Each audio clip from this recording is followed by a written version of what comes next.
So some activities which I'm involved in right now and have done really recently is I've always been engaged in the math club here at Southwest since 7th grade and this year.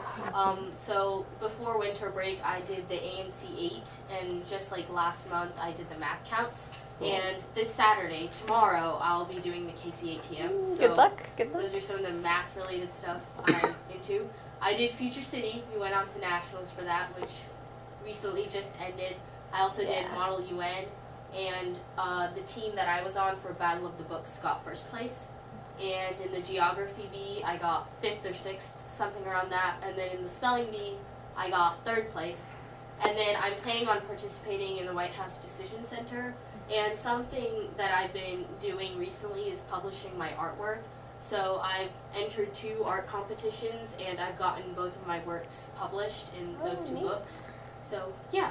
Well, and something on that note, as you look forward to high school, there's a student at Lawrence High. Do you remember Sam Dykes? He used to go to school here. Oh, yeah. He's been getting really huge awards in the Scholastic Art and Writing Awards for his photography. Wow. And I could see you doing well in those, both as a writer and in the art awards. But they have fairly nice scholarships attached to them, I believe. Oh, right. And even if they don't have specific scholarships, they're really, like, prestigious. Right.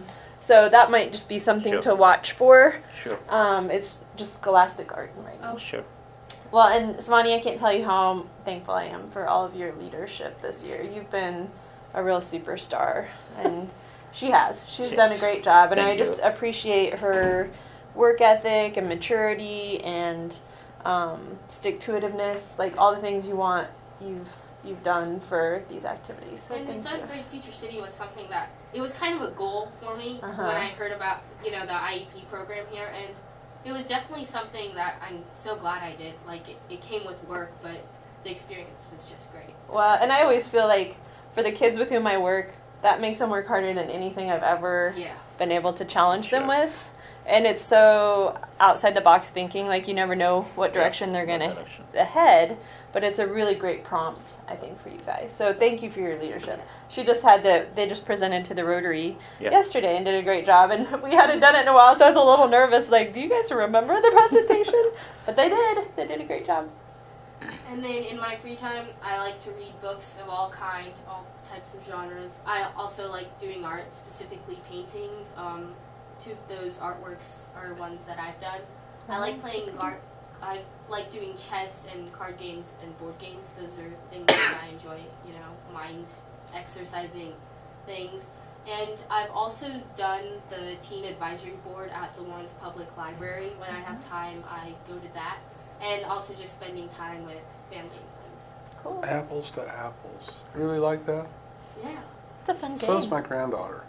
And she tries to get me to play it all the time, and it's just, I see no...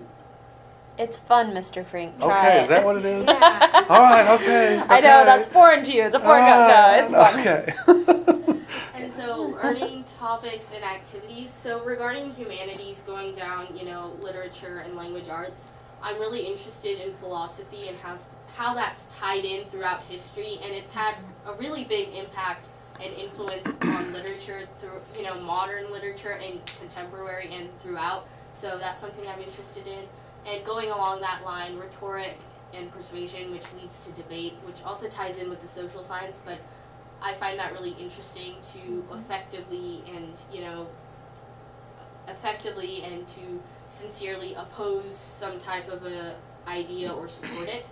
Regarding mathematics, I've always been interested in recreational mathematics, and something that I've just kind of been exposed to is game theory, which is just like the math behind taking decisions and how one outcome can lead to, a better profit than another outcome. And then number theory, it's kind of like the backbone of all mathematics, and that's something that I'm also interested in, just how do whole numbers work and how do they work with different types of operations.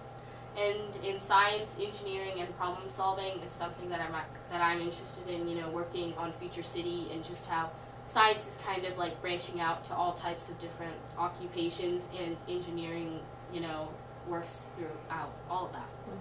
And then in social science and social studies, macroeconomics is something that I'm interested in. just thinking about how business and entrepreneurship works on a large scale regarding like, you know, profits and loss and how you can deal with that regarding business. And then also international relations, which, you know, can kind of tie in with debate and how does money work behind international relations and global finance. And then regarding technology, just computer skills for today's scientists and engineers. Even if I do end up becoming, you know, like a neurosurgeon, I'm going to have to use technology and just knowing how it works. And I feel like in the future and when I have a job, that'll be something that I need to know in order to be successful. So things I really enjoy about Southwest and the school experience is intercultural diversity, just being able to meet lots of different people from lots of different backgrounds and places.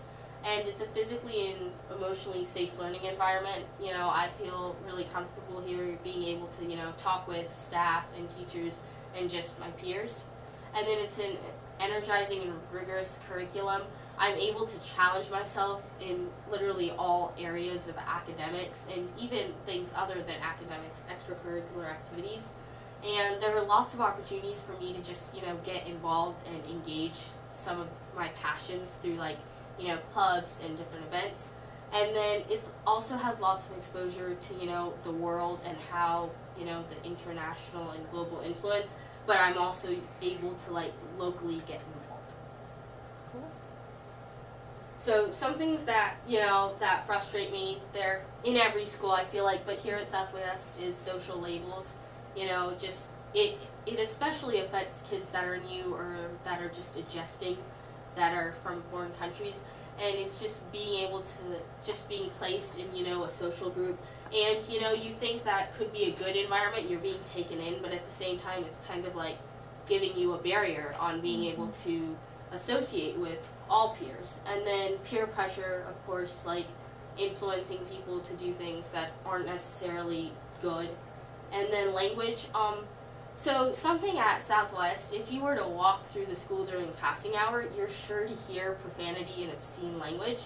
And at times, you know, it just happens because of anger or things, but here I feel like it's just being used in abundance, and that's not something that's encouraged. And it's used in scenarios where you don't need to use that type of language. And then rules and regulations don't frustrate me. It's that not a lot of people follow them with just like simple rules like cell phone usage. That's one that's kind of hard for staff. I can understand, you know, you want to use technology, but finding that fine line. But I feel like, you know, lots of kids are breaking that rule, and not enforcing it is something that's getting in the way.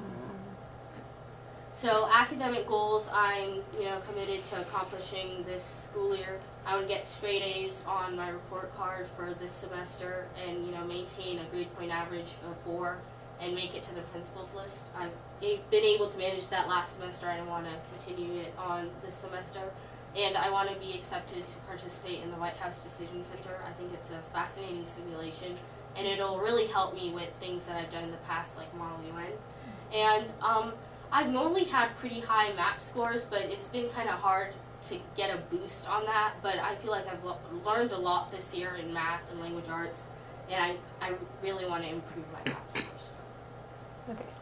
Sweetie, your MAP scores are great, by the way. They are. I was looking at these like, when they're really great like this, it's hard to make any kind of really huge improvement. It's going to be a small growth that you're going to see, so don't get frustrated with that, thinking, I'm not getting anywhere. Well, you don't have a whole lot of room to move to the top, so you're going to make these little small incremental movements, but as long as you've made a little positive movement, that's what you should be proud of. So and it's okay to encourage myself. Like dip a little bit, like even though your RIT score went down just a tad at winter, I mean, you're still in the 99th percentile, sweetheart. So like, yeah, but I understand. I mean, it's good to have that goal. Like, I'm working on this, but just know that what's important is that you're learning, and then that'll be reflected in this, you know. And sometimes, you know, you get this question instead of that question, and this happens, but oh my gosh.